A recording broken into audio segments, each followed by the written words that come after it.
Baiklah, perkenalkan kami dari kelompok 5. Saya sendiri Lagandi, dan di sini ada Theo Pebriswa Tangkas. Di sini kami kelompok 5 membahas tentang implikasi pembelajaran tematik ya. Baiklah, pertama-tama kita mencari tahu apa itu pembelajaran tematik. Di sini pembelajaran tematik itu bisa kita baca, bisa dilihat juga oleh teman-teman, itu kurikulum 2013 ya. Tematik itu memang adalah kurikulum 2013 ya. Jadi kurikulum 2013 ini sebagai pengganti kurikulum lama, yaitu kurikulum tingkat satuan pendidikan atau KTSP, dan yang merupakan penyempurnaan kurikulum lama, dan diharapkan pelaksananya dapat mencapai tujuan yang diinginkan. Kurikulum 2013 bertujuan untuk mempersiapkan manusia Indonesia agar memiliki kemampuan hidup sebagai pribadi dan warga negara yang beriman, produktif, kreatif, inovatif, dan efektif, serta mampu berkontribusi pada kehidupan bermasyarakat, berbangsa, bernegara, dan peradaban dunia. Selanjutnya, implikasi pembelajaran tematik. Pembelajaran model ini akan lebih menarik dan bermakna bagi anak, karena model pembelajaran ini menyajikan tema-tema pembelajaran yang lebih aktual dan konseptual dalam kehidupan kita sehari-hari ini. Pelaksanaan pembelajaran tematik di sekolah dasar biasa tentunya memberikan berbagai implikasi, baik dari segi guru, siswa, sarana dan prasarana, sampai kepada proses pembelajarannya. Lalu dalam implikasi pembelajaran tadi, dia terbagi menjadi dua, yaitu ada implikasi bagi guru dan juga implikasi bagi siswa. Nah, yang pertama yaitu implikasi bagi guru. Nah, di sini pembelajaran tematik memerlukan guru yang kreatif, baik dalam menyiapkan kegiatan atau pengalaman belajar bagi anak, juga dalam memilih kompetensi dari berbagai mata pelajaran dan mengaturnya agar pembelajaran menjadi lebih bermakna, menarik, menyenangkan, dan utuh. Lalu di sini ada implikasi bagi siswa. Nah, di sini aktivitas pembelajaran lebih banyak berpusat kepada siswa, sehingga menuntut siswa untuk lebih aktif. Nah, siswa harus siap untuk mengikuti kegiatan pembelajaran yang ada. Mungkin dalam pelaksanaannya dimungkinkan untuk bekerja baik secara individual, berpasangan, kelompok, ataupun klasikal. Selanjutnya, implikasi terhadap sarana, prasarana, sumber belajar, dan media. Pembelajaran ini perlu memanfaatkan berbagai sumber belajar, baik yang sifatnya didesain secara khusus untuk keperluan pelaksanaan pembelajaran, atau maupun sumber belajar yang tersedia dari lingkungan yang bisa dimanfaatkan. Selanjutnya, implikasi terhadap pengaturan ruangan. Yang pertama itu, ruang perlu ditata disesuaikan dengan tema apa yang sedang kita pelajari atau laksanakan. Yang kedua, susunan bangku peserta didik dapat berubah-ubah sesuai dengan keperluan pembelajaran yang sedang berlangsung. Ketiga, peserta didik tidak perlu duduk di kursi tetapi duduk di tikar atau karpet juga. 4. Kegiatan hendaknya bervariasi dan dapat dilaksanakan baik dalam kelas maupun di luar kelas. 5. Dinding kelas dapat dimanfaatkan untuk memajang hasil karya para peserta didik dan dimanfaatkan sebagai sumber belajar baru. Keenam, alat sarana dan sumber belajar hendaknya dikelola sehingga memudahkan peserta didik untuk menggunakan dan menyimpannya kembali. Lalu di sini ada implikasi terhadap pemilihan metode. Ya, sesuai dengan karakteristik pembelajaran tematik, maka dalam pembelajaran yang dilakukan perlu disiapkan berbagai variasi kegiatan dengan menggunakan multi metode, misalnya percobaan, bermain peran, tanya jawab, demonstrasi, bercakap-cakap ya teman-teman. Lalu di sini ada langkah-langkah pembelajaran tematik. Nah, pada dasarnya ya, langkah-langkah atau sintak model pembelajaran tematik sama dengan sintak dalam setiap model pembelajaran pada umumnya. Secara umum, penerapan pembelajaran tematik di sekolah dilakukan menggunakan 3 tahapan pelaksanaan yang saling berkesinambungan antara satu dengan yang lain. Maksudnya itu saling berhubungan. Nah, diantaranya adalah tahap pembukaan atau pendahuluan, lalu di situ ada kegiatan inti, dan terakhir ada penutup. Nah, untuk langkah-langkah pembelajaran tematik, yang pertama tadi untuk tahap pembukaan yaitu kurang lebih 1 jam pembelajaran. Di dalamnya mungkin ada doa, atau mungkin guru bisa menanyakan kepada siswa tentang pembelajaran yang kemarin, apakah mereka masih mengingatnya atau tidak. Nah, di sini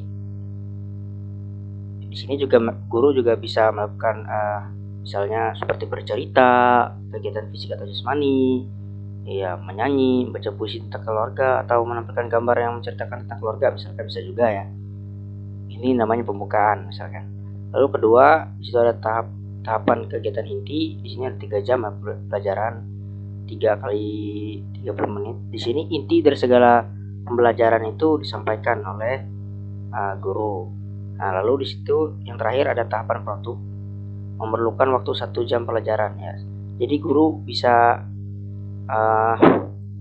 menyimpulkan semua pelajaran yang tadinya sudah dibahas di kegiatan inti. Nah, lalu di sini ada tahapan penerapan pembelajaran. Di sini ada tahap pendahuluan. Jadi di sini tujuan dari kegiatan membuka pelajaran adalah pertama, untuk menarik perhatian siswa yang dapat dilakukan dengan cara seperti meyakinkan siswa bahwa materi atau pengalaman belajar yang akan dilakukan berguna untuk dirinya. Itu tahap pendahuluan, teman-teman. Lalu tahapan kegiatan inti. Dalam kegiatan ini dilakukan pembahasan terhadap tema dan subtema melalui berbagai kegiatan belajar dengan menggunakan multi metode dan media sehingga siswa mendapatkan pengalaman belajar yang bermakna. Contohnya mungkin guru bisa menggunakan proyektor atau mungkin menggunakan buku-buku lain ya dari sumber lain tapi memiliki tema yang sama. Selanjutnya di bagian kegiatan penutup, dalam tahap ini tugas guru adalah menenangkan para peserta didiknya yang telah mengikuti semua proses pelajaran dari awal hingga akhir. Kegiatan akhir atau penutup biasanya dapat diartikan sebagai kegiatan yang dilakukan oleh guru untuk mengakhiri pelajaran dengan maksud untuk memberikan gambaran menyeluruh atau rangkuman dari semua apa yang telah dipelajari siswa terkait dengan pengalaman sebelumnya. Ini biasanya dalam tahap penutup guru harus melakukan beberapa hal pokok. Ada 4 di sini hal pokok yang untuk membuat pemahaman siswa lebih baik. Yang pertama, menyimpulkan pembelajaran yang telah dilakukan dari awal hingga akhir, baik dari jalannya pembelajaran, kendala, maupun hal-hal yang terjadi selama pembelajaran berlangsung. Kedua, mengungkapkan hasil pembelajaran tematik apa adanya, kurang ataupun lebih, baik dalam bentuk angka-angka, nilai maupun pandangan guru secara lisan. Ketiga, memberi kesempatan kepada para peserta didiknya untuk mengomentari seputar pembelajaran tematik yang telah dilakukan bersama, mengungkapkan segala keluhannya atau pertanyaan-pertanyaan berkaitan dengan pembelajaran yang baru saja dilakukannya. Yang keempat, memberi nasihat dan pesan-pesan moral kepada peserta didik, bukan hanya yang berkaitan dengan tema pembelajarannya saja, tetapi juga hal lain yang dianggap penting, seperti anjuran rajin belajar, nasihat menjadi anak yang baik, rajin menabung, patuh kepada guru dan kedua orang tua, dan lain sebagainya. Kemudian, jika masih ada waktu, guru bisa mengisi tahapan dengan memberikan hiburan bagi peserta didik, seperti bercerita atau menyuruh salah seorang peserta didiknya untuk bercerita, membacakan cerita dari buku, pantomim, atau selain sebagainya. Itu adalah tahapan dalam penutup hal penting yang pokok untuk agar siswa lebih memahami dengan lebih baik.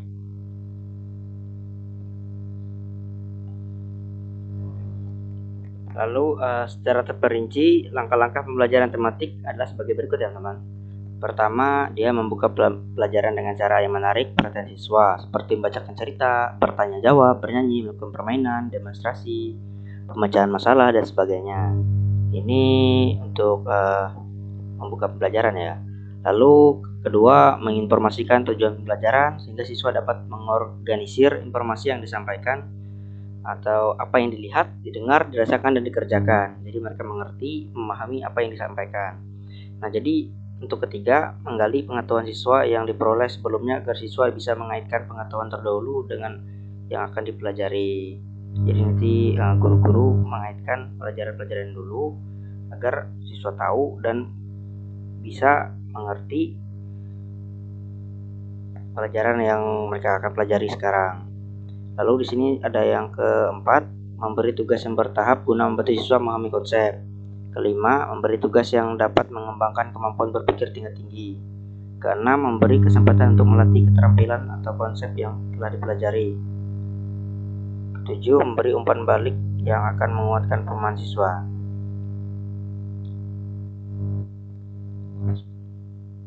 Ya, mungkin sampai di situ penjelasan tentang presentasi kami. Kami ucapkan terima kasih dan keep respect and happy learning.